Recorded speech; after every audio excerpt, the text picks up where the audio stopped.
Welcome to this episode of Wide Pals Tales from Superyacht Laundry. I am joined today by the gorgeous Natalie Watkins. How are you doing? I'm good. We've just actually been chatting about how long we've known each other, which I kind of knew you through other things before I knew you. Yeah. But you've known... What other things? I think when you did your podcast was probably the first... On your radar. On my radar. Yeah. But I've known your partner. I'm pretty sure we were at a brew house at the same time. Yeah. You've known each other a long time. Go way back. Way back. Before too much evidence on the internet. I was only saying the other day how grateful I am that I grew up in a time where there wouldn't be a lot of evidence, like recordings, photos from the wild times, like teenage years. Yeah. You know, I did get a phone probably the last year of school, but you couldn't really take pictures. You definitely couldn't take pictures on it. When I was at college, I think you could take some really crappy pictures on the phone. But, you know, there's so much life that there wouldn't be any evidence from. And I love that. I'm really grateful for that time. I think it's a blessing in disguise because, you know, in your mind, you do rewrite history. You glaze over the bad parts and you only remember the good. That was a really amazing night. Probably forgetting some sketchy details. So like you just, you know, a bit of rose tinted. Oh yeah, but if it's on social media, you know, it's there in all of its technical. And that was back in the times where you were just living the good times for the good times, not for the pictures of it. Well, there's definitely, obviously we're getting ahead of ourselves at the moment, but like, you edit. You know, you couldn't help it, especially as women, you know, that's before we get into doing filters and all of this perfect thing. You're going to start editing your life from the get-go because you'll change your behaviour. Absolutely. You know, there'll be less dancing on tables, falling over. Do you know what I mean? Those funky dance moves that we did. Do you know what I mean? Yeah. And you see the things that actually, you know, talking about things from social media, but like you see them going around on social media, like there are videos of like festivals in the 90s and everyone's just dancing like no one's watching. And then there's videos of festivals today and everyone's on their phone. Yeah. Everyone's recording it, not actually experiencing it. It's quite depressing. I think I mentioned on previous episodes I saw retro nights advertised like up in Manchester. What, where they lock your phone away? Yeah, so they stick you a sticker to put over your camera. So they don't actually take it off you. No, That's they don't take it off you. But then, maybe they should, but they put a sticker over it. So over the camera and just like get on with it. Love it. I quite like that. I mean, you don't at the time. I mean, it wouldn't even cross our minds, you know. I love that. Especially as a teenager, when I would go out, my mum didn't know when I was coming home. Could be days later. No.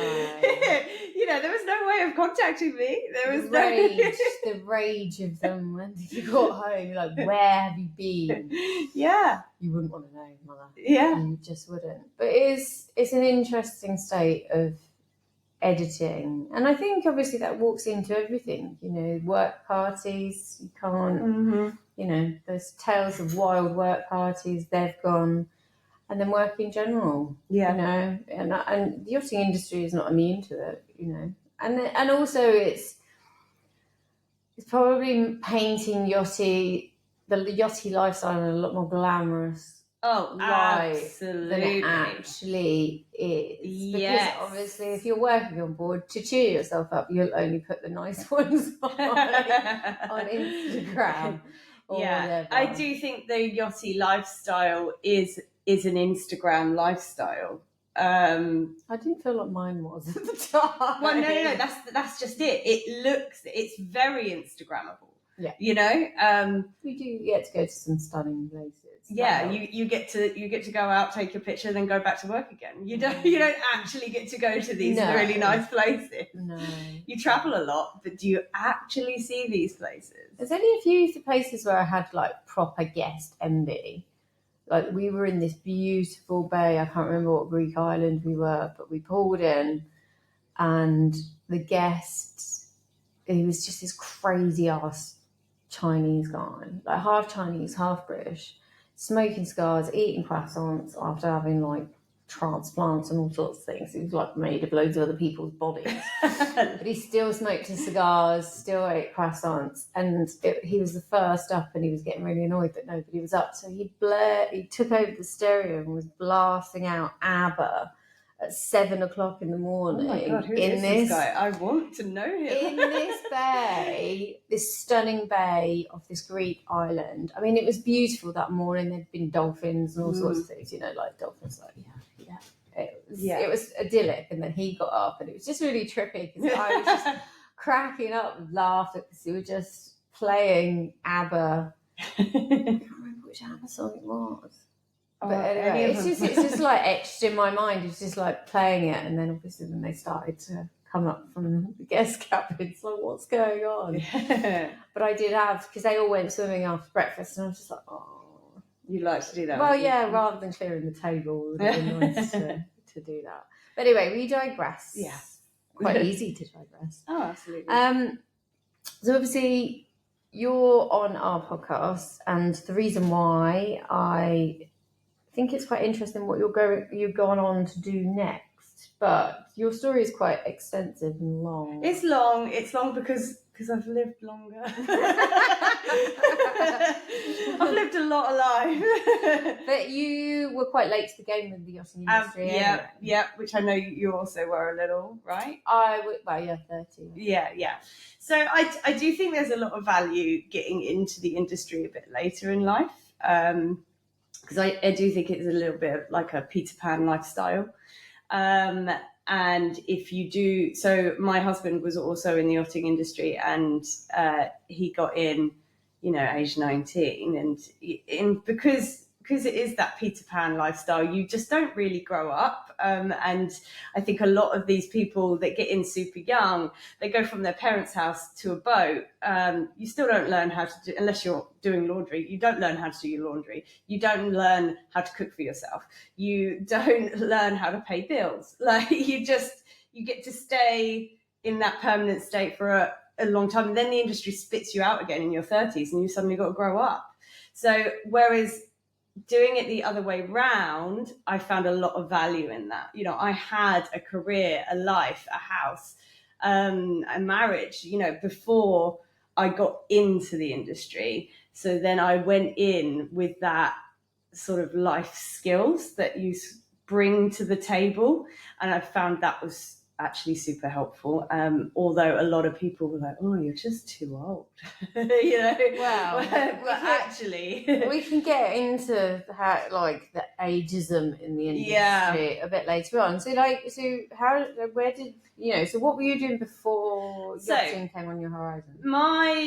So I didn't even know what yachting was, but yeah, and initially, I've always been, I guess, entrepreneurial, if you like. I owned a fitness studio for 17 years. I was teaching. I was a fitness instructor and studio owner. I was teaching aerial hoop, silks, and pole dancing way back before it was fashionable. I suppose right. So the hoop as in aerial hoop, and silks, and flexibility classes did for adults and children for fun and fitness. The studio was big, a lot of people had heard of it. It was called Tiger Tone Studios on the south coast of the UK. At its peak, we'd have 200 people through the door each week. Wow. I had someone working for me, and I got married at 23. I bought a house when I was 21. So I had a dog, and then when I turned 30, everything changed. There wasn't, over the course of 3 years, there wasn't a single aspect of my life that looked the same as it did before. Not a single bit. So it started with the collapse of my marriage, which was it wasn't a huge fallout or anything. It just grew apart, and that's fine. Well, you kind of got married at 23. Exactly. The chances of you being the same people early 20s to early 30s is really slim. So yeah, just grew apart over time, got married super young. We were married for 8 years. We gave it a good go. Fair enough. So marriage ended, which I wanted to stay in the house, so I had to buy him out the house. And also, we both made good money, but he did make more money than me. So once he moved out, that was 70% of the household income walked out the door. So I started to get into that's when I started to get into debt. Then it's really hard to do that. Like one of my long-term relationships, I remember that, obviously we had this flat together, we bought all this furniture together, and for me, I just couldn't lose him and all of everything else. Like, do you know what I mean? It was like everything's going. I think that was me holding on, and in hindsight, exactly the same. I ended up getting into debt to pay him to keep all of the shit. When really I should have just. Yeah, well, actually, the shit I didn't care so much about. It was the walls. Well, I was like, I just want the house. Like, you could take virtually everything in it if you really want to. So, and there was a moment once he'd moved out, and we'd arranged that he'd come in and take some bits and pieces while I wasn't there. And I came back after he'd done that, and I sat in the middle of my living room, which, I'm not joking, had nothing left in it. Nothing. It was a completely bare room. I had the carpets. He'd even taken some of the pictures off the walls. Like, it was empty room. I had curtains and carpet. I just sat there and I was like, at least I've got the house. And I had to pay for the house. 50% of the equity I gave to him. But I would already. That was the beginning of like shedding of my old life. Then, a year later, my dog died. Horrific, obviously, anyone who's lost a pet. And then a year later, COVID happened, which closed my business. So obviously COVID hit hard in the March. So my doors closed. I wasn't making any money. I immediately started doing bits and pieces. I immediately started to, deliver food for Tesco's, like delivery driver, and things like that. But I wasn't anywhere near covering bills, so I was getting more into debt. And because obviously the building, I can't imagine that you own the building that your business is I was in. So like rent and stuff like that absolutely continues. Yeah, everything. And I unfortunately fell through every crack when it came to the government help.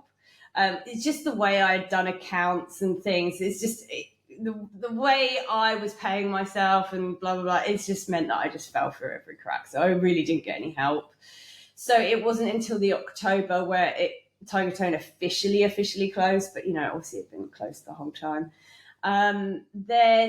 So by then I had started seeing my now husband. But it was at that point that huge amounts of debt, we're talking £50,000 worth of debt. It became very clear that I had to move out my house. So I did move out. I got tenants in to cover, so at least I wasn't having to pay the mortgage. Because of that move, I had to sell or get rid of everything, So if what I couldn't sell, I gave away, and I got down to just 2 suitcases. So I literally shed everything from my old life. I had 2 suitcases of stuff like summer clothes and winter clothes, basically. And then it was like, okay, what's the next move? And my initial thought was, let's run away. What, in your opinion, what was the hardest thing to let go of? What out of moving out my house. Moving out my house was the hardest thing. I didn't care too much about stuff, but yeah, moving out. and even because initially when I moved out and I got tenants in, the whole move was I'll come back one day. You know, I just need someone else to cover this mortgage while I get back on my feet. So and then I'll move back in. But I just wasn't ready to completely let go of it. Like I never went back after that. Actually, yeah, but you don't know that at the time, exactly. Yeah. I needed to do it slowly. I wasn't the type to just be like, don't need this anymore. I needed to do it like a gradual steps. Because I did fight really hard for the house when my marriage ended. You know, I wanted to keep the house. And then, you know, only for a few years later to actually end up having to move out of it anyway. It was like quite a hard pill to swallow. It is, but like I said about that situation I found myself in, there's only so much I think your brain can cope with. You know, and although I was told by family members to just let it go back to my parents, like literally. Mm-hmm. Just, you know, I was already depressed. I didn't need to be any more depressed. But ultimately, like you say, it ends up being, you know, you get pushed into a corner anyway. Yeah. But I think that's a process. You know, it happens like that for a reason. I do also, like, I am absolutely sorry, world, but I do think in a way that COVID was sent to just push me to do the things that I did. Yeah. Because had it not have happened, I'd still have my business, I'd still be there. No doubt, you know, and so that I didn't have that thing that pushed me to do, like, I always talk about like the train that's going to hit you. Mine was a big train and it came in the form of COVID to get me to change my life. I'm so grateful for that now. But like I say, I am sorry to the rest of the world that had to experience that, because I do think it was sent to just get me to do what I needed to do, because I wouldn't have made that step on my own. I just wouldn't. But by then, so I like I said, I'd only just started seeing my now husband, and he was in the yachting industry, but he was back because of COVID and things, which gave us an opportunity to, you know, properly date and get to know each other. Mm-hmm. And I do remember he initially told me what he did, and I was like, yeah, sure. And I made it no effort to find out what that really was. Didn't have a clue. And it was a few months in, and he was like, have you ever seen Below Deck? And I was like, no, what's that? He was like, well, it's just, he explained it like, well, it's not really what life is like, but it's a good idea of what I used to do, or like what I do. So he put it on, and I was like, oh yeah, this is like the best kind of shit TV I love, you know. You could just binge watch. So binge watched one of the seasons, and I was like, oh, this is what you do. So I had no idea that this was a thing. Like I said, he'd said about it, but I was just like, oh yeah, what? You worked on boats. That's as far as it went in my head. People don't really get their heads around it very easily. Yeah. So then, and at this point, I was all up for just running away anyway. And I'd always wanted to do a ski season. I snowboarded anyway. So I was like, I want to go do that. Like after watching Below Deck, I want to go do that. But before that, I need to get a ski season out my system. Like I want to spend a few months in the mountains. I was already an okay snowboarder. I wanted to get to be a good snowboarder. So first stop, and he wasn't super keen on the ski season because you just don't make any money, and he was used to making very good money. Well, yeah. So it is the poor relation. Yeah. In the travelling. Although I'd always by the time I found yachting, working in the ski hills, I already knew that it wasn't fab money, because you don't earn that much. Again, it's that room and board scenario. Yeah. Isn't it? Like you get your room and board. Yeah. But you will spend money on those nights out. Absolutely. Yeah. Like even the limited amount. Although my experience was very different, because first stop was Val d'Isère. So he agreed to come with me. I didn't realise he went. Yeah. So we did. He was like, yeah, we went and did a ski season together. Yeah. Wow. I can imagine him doing that. Yeah. So we went to Val d'Isère, but it was still very COVID-y. So we were there for 5 months, and I think we did 3 weeks worth of work because we didn't have any guests. Whoa. Yeah, I know. Wow. So we ran a 6-bedroom chalet, hot tub on the veranda, ski in, ski out, beautiful. And so we basically, just me and him, we lived in this place for 5 months, 3 weeks. I think it was 3 weeks out of the entire 5 months. We shared it with some guests. Otherwise, we didn't work. We snowboarded every day. I got very good at snowboarding, and then I also learnt to ski as well because it's always good to swing both ways. Although I have to say, I'm a skier. Yeah. I did try, but I just didn't have patience. I tried snowboarding, and it was just too long on my arse. And I'm like, do you know what? I'm just going to say I'm a skier. Yeah. So I'm a snowboarder that can ski, and he is a very good skier that can snowboard. Mm-hmm. It just means that you can pick and choose. I'm not an amazing skier. I can get down a mountain alive. That's all I can do. I can't do anything fancy on the way down. I can get down alive. It's mad how I learnt to ski, but I also roller skated. And when I tried snowboarding, I didn't like my feet being stuck to the same thing. Right. It really, I never skateboarded or anything like that. My brain just could not get to, my feet needed to be independent. They couldn't. Yeah, whereas when I had a surf lesson, a few years ago, and the first thing they said, they were like, "Oh, do you snowboard?" And I was like, "Yeah." And they were like, "Great, you're going to be fine then." There is not a single thing that's similar. I was not fine. I cannot surf. That snowboarding did not prepare me for surfing in any way. So I don't see what the people are on about. I think snowboarding is snowboarding. Well, it's a board, isn't it? So technically you should be ahead of anybody else. Doesn't feel the same. Not at all. Not at all. But yeah, so we were super lucky. So yeah, we didn't really work. We just sort of hung around Val d'Isère. We had a lovely time. Sounds terrible. Yeah. Now, when the snow started to melt, we were like, okay, we need to plan our next move. And that was meant to be boats and yachts. So he, really annoyingly, he just literally just logged into his online profile I can't remember which agency it was, but he literally just logged in. He didn't update anything. He just logged in. On the same day, he had 2 calls from a captain's offering him jobs. He accepted one of them. He was gone by the end of the week.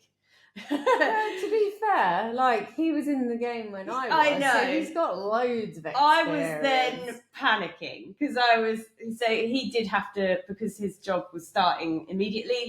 He left, so I was left in Val d'Isère on my own, and I had spent quite a long time. I'd already got my STCW and the medical one, whatever that is, ENG one. I got that before I left for Val d'Isère. So I was prepared, and I'd got together a good CV, I was ready to go, but no one was calling me. No one was calling me. So when he got this, snapped his fingers and he was gone, I was like, oh, this is going to be tougher than I thought. What age were you then? I was 35. Yeah. So then after a couple of weeks, I left Val d'Isère and I just flew to where he was. So I was like, I'll just dock walk where he is. At least I know someone. So I flew to Parma and I walked around in the rain because it rained the entire time I was there. And I dock walked, came up with nothing. I had quite a nice time. I stayed in an Airbnb because the crew house was full. He was obviously staying on board, but we would see each other in the evenings. He was in a shipyard period there. And then his boat was moving to Saint-Tropez. So I figured I had a booking at the Grapevine, so I was going to go to the south of France and just try my luck there. So his boat left, I flew to the south of France, and I think I just made myself such a pain hanging around his boat in Palma that by the time I got off the flight in Nice, I had a call from the captain of his boat saying, okay, I've got 3 weeks of day work for you. If you come to Saint-Tropez, I can give you some day work. I was like, thank you. So I think, like I said, I just made myself annoying hanging around his boat, I think, for long enough. So I went straight to Saint-Tropez. I had 3 weeks of day work, but as you know, with day work, you don't get bored, you know. Where is there to stay in Saint-Tropez? So I had an Airbnb in the centre of Saint-Tropez, yeah. So, I mean, I didn't make any money. You know, the money I was making on day work, that I got food during the day. Obviously, I got fed during the day by the chef. But yeah, the rest of the money went on my accommodation and food in the Is there even, like, I would not... it was a really nice apartment, right? Well, no, I guess it was really nice. Yeah, but really like nice. I don't know anybody that I actually stayed in 2 different places. The first place was it was about a 20-minute walk out of the port of Saint-Tropez, and that was like a ground floor self-contained part of someone's house. Really, really nice. And then the second one was an apartment above a restaurant in the centre of Saint-Tropez port. Yeah. Which sounds really, really cool. Yeah, and mega expensive if you're only doing day work. Yeah, absolutely. I didn't, like I said, there was no money left, put it that way. It's experience. It was. So because I had those 3 weeks of day work that I could then put on my CV, by the end of those 3 weeks, I had a call from a captain on a boat in Dubai, and I was off, and I went to Dubai. So he's staying in... Med. Yeah. So we knew that we'd have to do time apart. It was, you know, we just knew, like, he's got all this experience, years of experience, and I don't. So we knew that we'd have to do time apart so that I could build up experience. And then once you've got some experience under your belt, you can start being a bit fussy about the jobs that you take. Whereas initially, you can't be fussy. You can't be, oh, can my boyfriend come along? Like, it doesn't work like that. No. Yeah. And he was a first officer on board, but he still didn't have that pull to be like, oh, you know, I want my girlfriend. And we hadn't been together like a crazy amount of time either. So yeah, we knew we'd have to do some time apart. Actually turned out we only did 3 months apart. Which was a lot less than we thought. We thought we'd do a whole season. I went to Dubai for 3 months, and my job was permanent. I could have stayed there, but after 3 months, I got a call from him saying someone's just walked off the other boat, because he was part of a fleet. So he's like, someone's just walked off the other boat. I've told them about you. Answer the phone if they call. And I was like, okay. Yeah, and a couple of hours later they called, and I'm like, so yeah, you might be interested in a job on board. And I was like, yeah. So yeah, like, literally a week later, I was back on my way to Saint-Tropez. Back to Saint-Tropez. And then I had a job on board, like the sister boat to the one he was working on. What do you think? What's your impressions of Saint-Tropez? Because obviously it's a very unique place. So I really have a lot of fond memories there. So I do love it. I think it's a really special place. My initial, you know, I did live there for quite a significant amount of time in the end. Like, our boats would go out, but they'd always come back. And I actually lived in a crew house. So I was land-based there. So I do love it. I think it is a really special place. However, I do remember my initial feelings when I got there. I remember when I first went to Saint-Tropez and I saw all the money and all the lavish lifestyle and the people that brings, and it made me a little sick.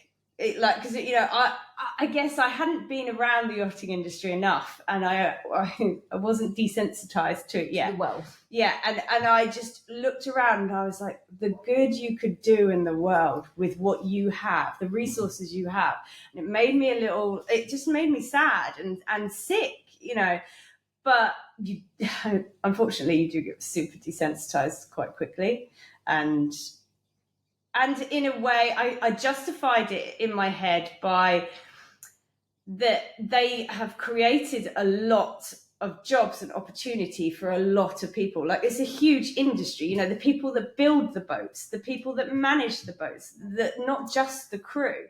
And like, so we're all feeding our families and boosting economies with the money that we get paid to do those things. I mean, that's the age old, you know, that discussion, regardless of whether yachting exists or not, is the structure of our world. You know, there has always been the wealthy, the powerful, and then everybody underneath. Yeah.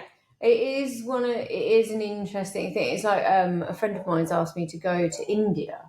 Yeah. And I want to go, but that's the other end of the spectrum. Yeah. Like, I've had friends come back from India and to see that kind of poverty, that kind of suffering, it's the other end. Yeah. And then obviously you go to somewhere like Saint-Tropez where it's just money's just dripping off every. Yeah, it's super interesting subject. My good friend, we've been friends since we were 4. She's born in London, but her parents are from Sierra Leone.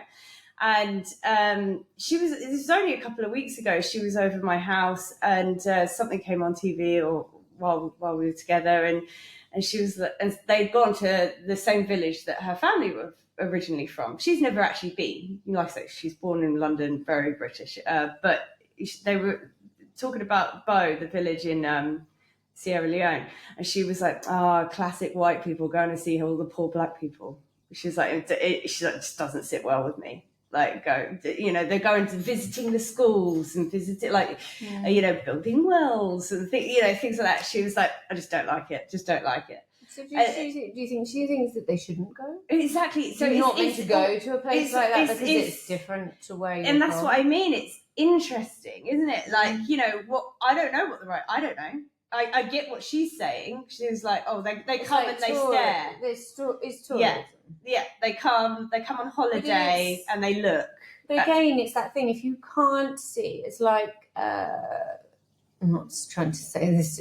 It's like aquariums. So I went when I was a kid to SeaWorld. So I saw, the killer whale that's in the movie Blackfish. Yeah, me saw too. it. Best time of my entire life. I'm ashamed to say the same. I loved SeaWorld. Overwhelmed with how incredible the creatures were, and to be that close. I will remember that for the rest of my life. Is it right? Shamu, wasn't it? Yeah. No, it's does it begin with a K? Was it Shamu? Oh, one that ended up killing two if I. So, exactly the same. So it's one of those things. So I now, through having that experience and being that close, if I see something on, a nature program about killer whales and like protecting them, I've got when I was in New Zealand, I lived with and worked with people that ended up working on Sea Shepherd, and I now understand a lot more.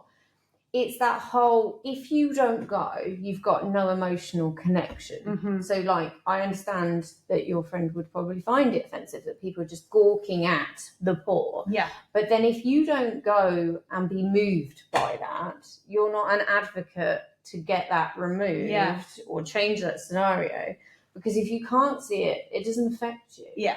I agree. And it's a real tricky situation. Because I see both sides. So in the UK, we've got Comic Relief. Yeah. And Comic Relief was started, was it not long after it was like Live Aid and stuff like that. So it's a TV program to raise money. It's generally they do tons of work in Africa. It's not solely, but they kind of ended up getting into trouble because obviously they'd send celebs over there to tell the stories of what it's like to live in a village with no well and stuff like that. And obviously, because we can connect with the celebrity, and then the celebrity is telling the story. Yeah, they raise money. Yeah, and then we send it. So, then what money would be raised if nobody went? Absolutely, and I see both sides. It's tricky because the other side is, what are we? Should we just stay ignorant and not go and see these things, just think that the whole world is the way we have it. That's not right either. So, I mean, it's also like, because you can only send a person, like, say, for instance, your friend that's got an emotional connection to that place, to report on that. Does it make it more complicated? Do you know what I mean? Than it needs to be. I think it's, and nobody wants to offend anybody, but people do care and they are sympathetic and empathetic. But then kind of say, do you know what I mean? You're not helping the cause. No. But it's, it's also when you go to somewhere like Saint-Tropez and you see Dubai as well, Yeah, and Dubai is exactly the same.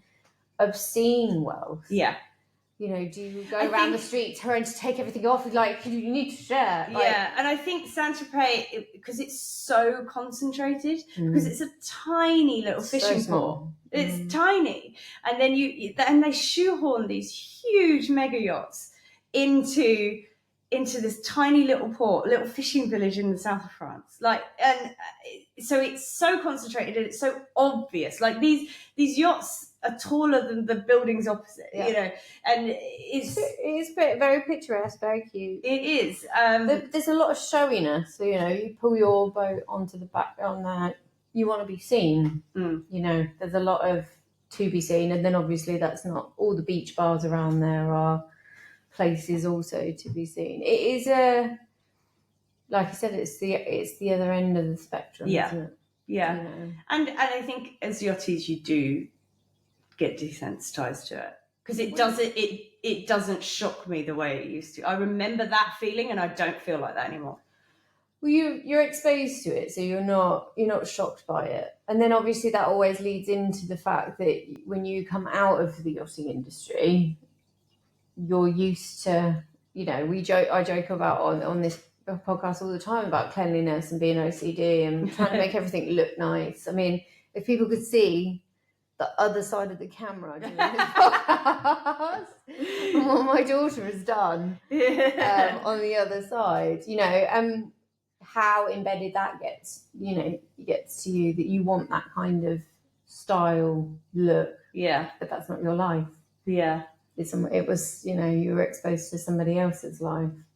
It is a tricky one. It's like, this is a good billionaire because he offsets his carbon from his mega yacht. I used to say, if you added that and then his flight logs, and do you know what I mean? Like, it's they're never going to be. I used to say that, the owner of this boat's really nice because he thinking the amount of staff he has, he probably has 300 members of staff, but he knows our name. He knows our names. Isn't that amazing? Yeah. He remembers our names. Like, what? It's you think that's a good thing. Like, well, he should know my name. I give him food every day. Well, it's only, if he was anybody else you were serving in a cafe or whatever, if you saw them every day, you'd expect them to kind of know your name. Yeah. It's no different. There's lots of enigmas within the world of yachting. But it's nice to hear people's first impressions. And I remember the first super yacht or mega yacht I ever saw in real life. And I do remember that moment. It was in Palma when I was dock walking. And although you dock walking, you sort of see them. I remember this was the first one that, like a big yacht. Over 80 metres. I think it might have been roughly that. Oh, no, it might be. Am I allowed to say boat names? I never worked on it. Yeah. Here Comes the Sun. Oh, yeah. How big is that? I don't know. It's pretty big. Yeah. It's pretty big. So I remember standing at the bottom of that and going, whoa. Like, and that's the first time I'd ever seen a super yacht up close like that. You're hooked, though, because you get kind of like, I remember going down the International Quay in Antibes, and Princess Olga came in. Yeah. And she was brand spanking new at the time. Mm-hmm. And I was like, that's a nice yacht. And I don't know, she was probably 80, maybe a bit more. She was big. Yeah. And she's not obviously the biggest. No. They get so big now. Like you're just a number on those ones. Well, that is kind of, you know, I mean, I found my stride in the 60, 70 metre mark. I didn't want to go down to 40 metres again. I kind of like, it's just that perfect amount of crew. I don't think I could have worked on a massive one, because then it just becomes a bit cruise ship. Yeah. You know? Because once you start putting in rotation and everything else, like, it is literally like working on a cruise ship, which suits some. Yeah. But I think like the closeness. I had an eclectic, so I think, the biggest I worked on was 99 metres. But then the last job we had before we left, we went onto a small boat, because he went in as captain. So how big was that? I can't remember now. Small. Had 5 cabins. Okay. We were sole crew. 30, Yeah, I think it's 20 something. 27. 20 something. It's still decent, like, a few million quid. Yeah. Oh yeah. I think it was 4 million or something. But yes, so I had I did the range, I guess. And obviously mega yachts are motor. The last one we were on a sailboat, so again that comes with this whole new spectrum of problems when you're on a sailboat. Everything moves. I never went into the the cooking in a galley then when we were side on was interesting. So what was your obviously you're quite late to the game in stew terms. Yeah. So I was never really a stew. I am a terrible cleaner. Terrible. Absolutely terrible. You didn't put that on your CV though. No. So initially I wanted to be on deck. I'm an outdoor girl. I like camping. I like snowboarding. I like being outside. And I thought the thought of me being trapped in a laundry room, like, I would rather hang myself. It's a bit extreme. But yeah, it was just like, I just don't think I would have coped. I would have withered away and died. I needed to be outside. So I was like, I want to be on deck. So I went to Flying Fish on the Isle of Wight, and I did my deckhand course. I was the only girl doing the deckhand course.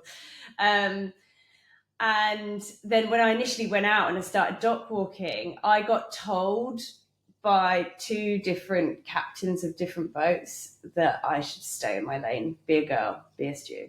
And I was like, no, no, I refuse. So I started to get really disheartened, and I thought I might have to start to compromise somewhere. And then and how it initially came about is my CV was very deck orientated, all about being outdoors and doing like I said, trained at Flying Fish to be deckhand. And I was initially walking around this shipyard in Palma, and a guy, he was on board the boat that was on a dry stack, so he was high up, and he leant over and he was like, "Are you looking for work?" And I was like, "Yes." He was like, "Can you cook?" And I was like, "Yeah, like, I'm a really good cook, actually." He was like, "Come on up." He gave me an interview, and he offered me a job of chef on this sailboat.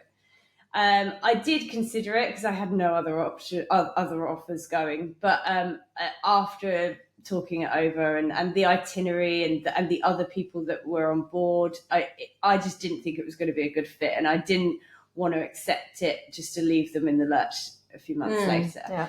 Yeah. So I didn't accept that job, but it was at that moment that I was like, yeah, you know what? I can bloody cook, like, maybe this is where I compromise. I don't think I even changed my CV, but when I got that call from a captain from a boat in Dubai, it was for a cruise ship. No, really? And he had decided that he liked the look of me and thought I'd be a good cruise chef, because, like I said, my CV didn't really hint to that. So yeah, I took that job and I went out and I was a crew chef, and from then I was chef the whole time after that. And when we got the job on the smaller boat where he was captain, I was chef. But because it was just me and him, like that did mean that I would have to change some beds and clean a bit. Oh, dear. Yeah, which was not my favourite part of my job at all. But I was sort of, but it did also mean that I was outside a lot because it was just the two of us. So like he would come in and he would set the table, for example, while I was cooking. You get to do a bit of everything. I think if I was solely inside just cleaning, I wouldn't have survived at all. It's just not. It's just you just have your strengths, and that's not one of them. I am super tidy, and I always have been. I like almost to the point of OCD. Like I will piss people off. And I've also lived on my own as well, so I am used to like where I put things down is where I expect them to stay. So like when I come back, they should still be there, right? Yeah. No. So I will like slightly move the remotes so that they're in line. I'm that kind of. I'm super super tidy, but actually cleaning is not my thing. But I can cook, so I got away with it. Well, that's one of them. I can plump your pillows. There's not many people that have a joy in cooking, cleaning, to be honest. I think some people really like it. I do like making things, but then people come and wreck it.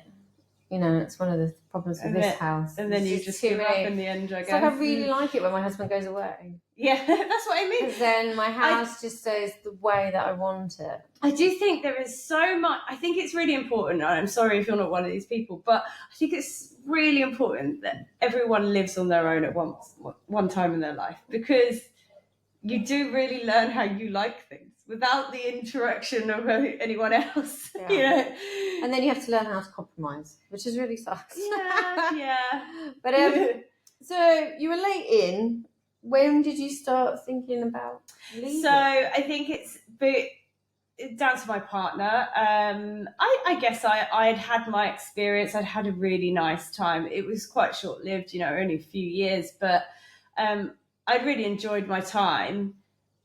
And I'd got back on my feet. I'd cleared all my debt.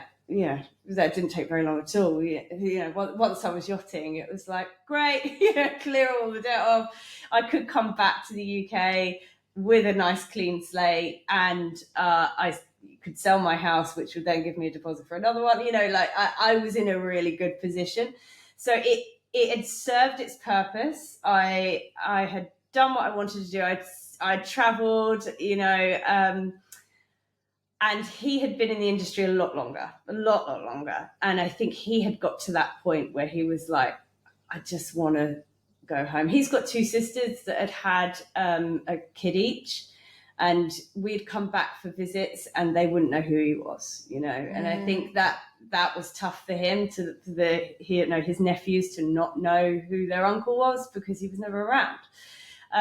So I think he was just getting to that point where he's like, I want to settle down. I want a house. I want to roots.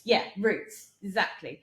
And because I had a whole life, and luckily we are from the same area, so I'd had a whole life before all of this. So I've got friends, real friends, and family as well in the exact same area. So although I went gallivanting for a few years, my friends still stood by me, Yeah. So I've got something to come back to. All my friends are not surrounded, not in the yachting industry at all. They are all, unfortunately, they're all in this real small pocket of the world. It's kind of a blessing, because it's one of the things that's quite lonely when you come out of the industry. Because your friends, your really good friends, most of the time live all over the planet. Exactly, and so I do feel like to come back was super easy. Because I just slot right back into, my friends' groups and things. So the only trouble was the work situation. It's like, okay, now what? What am I going to do? Yeah, I honestly didn't have the strength to open a studio again. And I really didn't. I felt like that would be going backwards to do that again. I sort of like, there was a whole chapter of my life that I absolutely adored. and I have such fond memories, and it was an amazing chapter. It's time for the new one, and I felt like if I, once I sort of announced that I was coming back, everyone was like, "Oh, you're gonna open a studio again?" I'm like, "No, no." And sometimes I wish. Sometimes I think, oh, it would be nice, but like, it is only a fleeting moment where I think that, because I think it would spoil it, because it was so amazing before. I mean, if the world, obviously for those of you not in the UK, if it was good for business in the UK, you could be lured into it, but it's not great for any businesses. No, right it's now. still It's definitely still not risky. the time to start a business. And having been from a successful career, and me and my ex-husband, we were on track to be finishing our mortgage in the next 5 years. Having to be in such a very comfortable position, and then to lose everything and go completely the other way and be in a huge amount of debt with no way of paying it back, and to claw back from that, it's like, I don't want to risk doing this again. No. I can't do it again. So, before we officially left the industry, it wasn't a last minute decision. It wasn't like, right, we're done, walk away. There was a planned step by step. So a couple of years before we left, I started studying and training around work, from abroad, to be a functional health practitioner. So that is, it works alongside a medical model. It's designed to get to the root causes of issues. So you go to the doctors, they'll treat your symptoms, but it's, what I do is I ask, well, why did you get that in the first place? Let's address that so it doesn't happen again. And it brings everything together, so you go to the doctors for like this one thing, but he hasn't asked, well, 2 years ago you had this other thing. Well, they're actually connected. No one's looked at that. I would. So it's bringing everything together. And because of my, career before as a fitness instructor, I could get people fitter and stronger, and sort out their nutrition, and maybe they'll lose a bit of weight. I did all that before, but they were coming in with chronic fatigue or ME, and I wouldn't know how to help them. Well, I do now, and so it ties everything together for me. And the fact of working as a chef, and seeing how food is crucial. People, when I would cook for people, they're on holiday, so there was no holds barred, but it was just free for all. But seeing if someone was staying for a few weeks, they'd say to me, "Oh, actually, I haven't been feeling great because of all this alcohol and all this food. Maybe if I have this, or so yeah, I can do that, or I can offer some little bit of advice here and do this for you." And they're like, "Yes," and then they get better. And I'd be like, oh, the power of food, and then all my knowledge about the human body from before, and then I found functional health, and I was like, oh, Wow. this ties everything together. It ties lifestyle, food, nutrition, exercise, movement, muscles, body. Like, it ties everything together, and now it makes sense. So I trained in that while I was working abroad. And then what that would look like when I came back, I didn't really know. And I think I didn't really decide straight away. We left our boat in the May. We went on lots of holidays, like back-to-back holidays for a while. We didn't buy a house to live in until the July. Even once we bought it, we were away a bit, we weren't really in it. Then we renovated it. And so I think it was, probably November when I was like, okay, need to actually earn some money. Start working now. I'd done bits and pieces, but not really anything. So then it was just the end of last year that I was like, okay, this is what I do for a living, and I announce it, or do the whole social media thing, which I bloody hate, but annoyingly you can't I seem don't to. actually find anybody nowadays that's like, yay, social media. Oh yeah, it's such a drain of my life. It's really interesting. I mean, I'm the worst. Like, I feel like I've been in hibernation for the last few months because there's so much changing with what we've been doing. It's a full-time job to do that. It's also like for me, it's like the headspace of putting yourself out there. Like, what am I saying? Oh, see, I don't mind that so much. It's the admin around it. I don't like admin. I don't like. If I can outsource something, I will. Unfortunately, I'm not in a position where I can outsource entire social media right now because of cost. But if anyone wants to do it for free, give me a call. But, give me a call first. Yeah, it's the actual admin side. Speaking on camera, or just putting some content, like just getting the content, the raw content, fine. What I do after that, and then all the writing and the posting, when to post, who are you trying to get? I just don't care. But it's so hard to have any sort of business without it. No, you've got to. It's part of the functionality. Because even when I had my studio before, I didn't really feel like I had to do the whole social media thing because people did it for me without even knowing. Like my clients were my advertisement. So they would come, they would take their pictures, they would put them on their social medias and tag Tiger Tone, and so it went. Like, I didn't have to do anything. They did it all, especially when you get in a huge amount of footfall, that spreads. It's so easy. I spent most of my time reposting. Like, that's all I did. That's the most amount I had to do with social media before. So now you're back, and you're both back. Both back. So was it conscious that you both jump at the same time? Yeah. We sticking together. By that point we'd got married, and I guess we leaned on each other. Coming back is we have nothing. He didn't have a house before. He's been in this yachting industry. So he didn't have the stuff or a house, and I got rid of everything, so we're starting from scratch.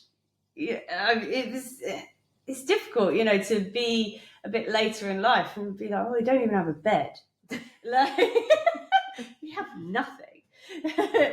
And we bought the house, and I remember the day we moved in, we got the keys, and yay, the house. And I'd made some lunch in advance because I knew that it was going to be like a busy day, and I didn't, if I don't eat every few hours, I do get quite angry about it. And so I'd made this lunch in advance, and it got to the point, right, I'm hungry, like, let's eat this. So we just like sat on the floor ready to eat this. Didn't have a knife or fork. Like, didn't have any utensils to eat with. Aww. Nothing. Like, so I'd made this like chicken salad, I think it was, and we found one lonely spoon amongst our stuff. So we shared the spoon to eat this salad with. We've got cutlery now, though. We got cutlery now. Yeah. That's a win. So it all seems like it's working. Well, so far so good. I mean, we're really happy with where we live. Like, our house is the best. Like, we're so happy because we renovated it as well. So it's exactly how we want it. We're so comfortable. We're right around family and friends. He's started his new career, which again was strategic. Like, he started that journey before we left the boat. So that's, going well. And then mine, I was a little bit behind because I'd spent quite a few months once we got back to the UK not doing anything other than going on holidays. But it is going in the right direction. I could definitely be busier, no doubt, but it is working. And we have some really nice plans for the future. And so I just think we're so happy now. And people say all the time, people say, don't you miss it? Especially when it's a rainy day, like a grey British rainy day. They're like, don't you miss it? And I'm like, no, I actually don't. And I'm not saying I won't ever miss it. Because there are things, I look back at pictures and I'm like, oh, that was a lovely day. But, I can look back at lots of things and think how amazing they were, and I don't miss it yet. But you could ask me in a year's time and I might say something different. But no, I don't miss it. I miss the salary. That's probably about all I miss. I could really do with that salary. Yeah. Nice. But you didn't have that much time to spend it. No, you didn't have that much time to spend it. But no, it was my addiction to packing bags and buggering off started like when I was 19. So, and it only got worse. So I do. And I miss the travel. Yeah, just the packing the bag and interestingly off on your own. Interesting. That's the bit I don't miss yet. So we travelled so much, and so we were averaging like 9 countries a year. I think last year alone, I took 20 flights in a 12-month period, and it's just meant, I'm constantly living out of a suitcase for years, and it's incredible the amount of flying that happens when you work on a boat. Yes. There's a lot of flights. And so the last time I got on a plane was September, and that's the longest amount of time that I haven't seen an airport. Is that right? Yeah, it might be. And I bloody love it. Like, I love that I haven't seen an airport that much. Like, the thought of getting on a flight now is like, ugh, it's such a hassle. Well, yeah. I mean, maybe flight on my own. Like, a flight now with a child, husband, child, and my child. It's slightly more stressful experience. So long may it continue. Yeah. If you could give 3 pieces of advice to somebody who's considering going on board, what would your advice be? I would say,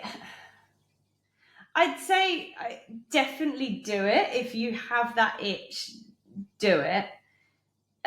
You won't regret it.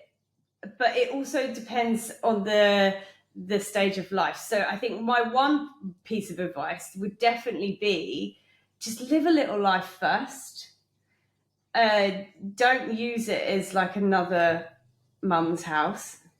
So I would say, if you want to go to uni, do uni, like do that, or like go get a job, or like just travel, or just do those things, and then go working on yachts. So I think that would be my first bit of advice: is cut the apron strings. Yeah, live some life. Learn what council tax is. Do stuff. Yeah. So I think that would be one bit of advice. And advice 2 and 3. Don't just take the first job that you get offered. It has to be the right fit. It does not look good if you've been looking for work for a few weeks or a month or 2 and you get offered something. Don't just go yes because you're desperate. Because if you end up leaving pretty soon after that won't look good either. Although you shouldn't stick around at something you're hating. So if you do need to do that, do it. So yeah, just think about it. There is always going to be something else around the corner. So, as I said earlier, I was tempted to take that first job that I was offered, but I did turn it down. And, thank God, because I did run into I saw the boat in the Med, not last year, the year before, saw it hanging around. And I was like, I got offered a job on that boat, but like seeing where it had been and who was, I was like, no, I'm so glad I didn't take that. So yeah, and then third bit of advice, I'd say plan your exit. Unless you can just go home, which was not an option for me. Like my mum doesn't have room for me, hasn't had room for me for a very long time. She doesn't live in the house I grew up in, so I don't have a bedroom or anything. So yeah, just walking away isn't, I'd say plan it, start working on something before you leave. So that you have that exit strategy, and it's not so tempting to just go, I'll just take this one little contract, just one more season, so unless you are willing to just walk away and go back home, and if that's an option for you, then fine, I guess you can sort of figure it out from there. But then you are so more tempted as soon as you get annoyed with parents or whatever, you will be tempted to go back again. So I do think it's make decisions and see them through, figure out what it is, and whatever you decide you want to do afterwards, you don't have to stick with that necessarily. No, I think that's one of the bits, like what you think you will be doing when you're ashore probably won't. No, but you just put it's the stepping stones, right? You put something in motion, and you try and see that through. Yeah. But it could lead you somewhere else, and that's great. You don't have to. Whatever you think you're going to do is very unlikely it's going to look the way you thought it would. No. Probably very, very hard to find that boat. But I'm sure they do exist, but no, it never turns out. There's always exceptions, isn't there? Well, it's been fabulous talking to you. Thank you so much for having me, because I do think this platform, this medium that you have created through Yachts, Pearls of Wisdom, and I just think it's amazing that people like me can come on and talk about our little story, and then I think that'll just be helping so many people out there. There'll be people that want to get in, that will probably find value from, they'll hear someone and be like, oh, that's just like me, or there'll be people that want to get out and then they'll hear something just like me as well. And they'll be, oh yeah, if they can do it, Yeah. So I thank you for creating this space. Well, we're soldiering on. We're soldiering on. Because I do, the reason why I like it is because all the stories are amazing.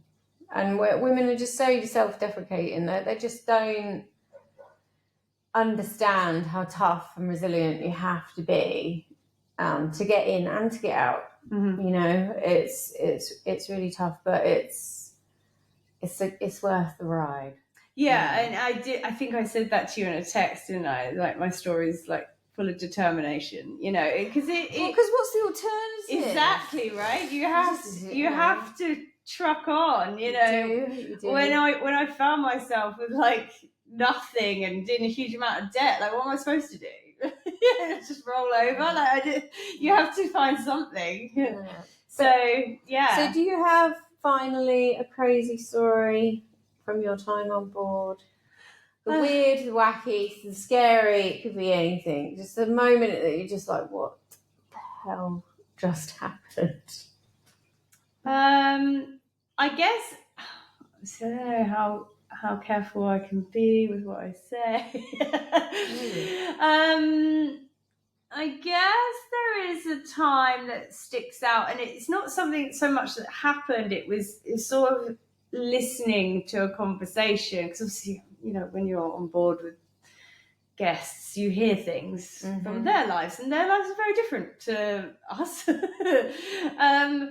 I have actually often wondered this. I do have a soft spot for watching the Kardashians and stuff, and I always think, I watch that because their lives are so different to mine. So I'm wondering, does it work the other way? Would the 1%ers like to watch a reality TV show of me emptying the No. dishwasher. Yeah. Because our lives would be so different. I'm just going to say no. No, yeah. No, I can't imagine.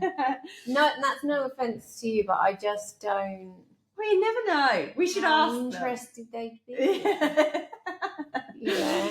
But anyway, so yeah, their lives are really different. So I do remember this one time I was hearing this conversation. It was between the boat owner and his son. His son was in his 20s, you know, not a small boy, and so we're on his yacht, and he has several yachts. Then some of them were hanging around as well, because he liked to sit on one yacht and look at the others. So that we're all whatever floats your boat, yeah. I suppose.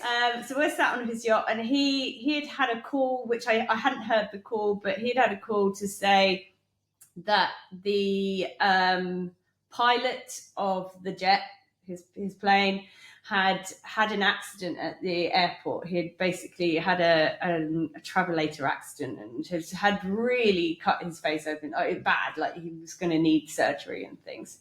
So he was in the hospital, and because of the kind of jet he had, they were struggling to get another pilot, and he had to be in Bologna the next day for lunch. And so he was complaining to his son. He was like, I can't believe the bloody pilot has hurt himself. I'm not going to be able to go to lunch. Like, this is a disaster. And they can't find another pilot. And he was going on and on. And so then the son was trying to come up with solutions. He was like, well, why don't you take the helicopter? And he's like, no, it just won't make it. It's too far. Like, and he was getting like more like, oh, woe is me. Like, no, at no point did he talk about how this poor bloody pilot that was in hospital. And in the end, he was like, this is why we always should have a standby pilot. Like, we're going to... So he's like, I'm sick of this. Like, so he phoned the management company, I assume, I don't know, people who look after the plane. And he was like, right, I want a permanent standby pilot for the rest of time, you know, so this never happens again. Oh my God. And I remember thinking, wow. Like, how much do you reckon that costs? Yeah, so now he already has the pilot, like, because he couldn't find a pilot, because I don't know how it works, but when you're a pilot of a plane, you're only licensed to fly certain planes. Like, you can't just find any pilot, you have to know that particular plane, and they couldn't find one. So a different plane. Well, yeah, I don't know. Well, no, that's obviously, I know he's like emotionally attached to his plane. No, I think because I think the son did say charter, and he was so he was like, oh, I don't know. There was a reason why that was inconvenient as well. So the solution was he was then just going to pay someone to never fly his plane, but just in case they needed to, they would be ready to fly the plane. That was the solution. That is. It's a bit like my husband having 2 lawnmowers. Yeah. I'm not really it's not the same scale. Why we've got 2 lawnmowers. Just in case. Well, one did break. So there you go. He never wanted to go through that experience again. One is in the gardener's hospital. The other one is ready to go, do the job. On standby. Yeah, in the shed. So I guess that was some... Do men change? The money, just the amount of money? Yeah. The men don't change. Yeah. Just their standby option slightly changes compared to how much money they've got. Yeah. It's like what you're saying, you know, sitting on his boat looking at his other boats. Yeah, he but then it's like... the whole fleet would have to go out so that he could be on one and look at the others. It's like having 2 cars or 3 cars. Oh, yeah. And there's that famous quote that Will Smith said in an interview, that he said that when he first got famous and he bought these really nice cars, he showed his dad and he was like, Dad, look, you know, I've made all this money, look at these real nice cars. His dad goes, well, you've only got one ass. It's true. Yeah, so it's true. So yeah, I guess that's a story. I can't say everything, you know, you can't give away too much about who you see and what goes on. Wow, I don't think they do. And then there's the classic, you know, I'd be sent in a crew car, like a tender, a crew car, to go all the way up the coast to buy the ice cream because they'd run out of ice cream on the other boat. And, like the amount of carbon footprint to get some bloody ice cream on board. There's no amount of writing off. No. Write off. Yeah. Or like sending the plane back to the UK to get the Harrogate water to bring it back to the south of France. They had an eco warrior guy on a debate show on telly the other day. And obviously somebody was up in arms. I think it was Meghan and Harry talking about, saving the planet and all that kind of stuff.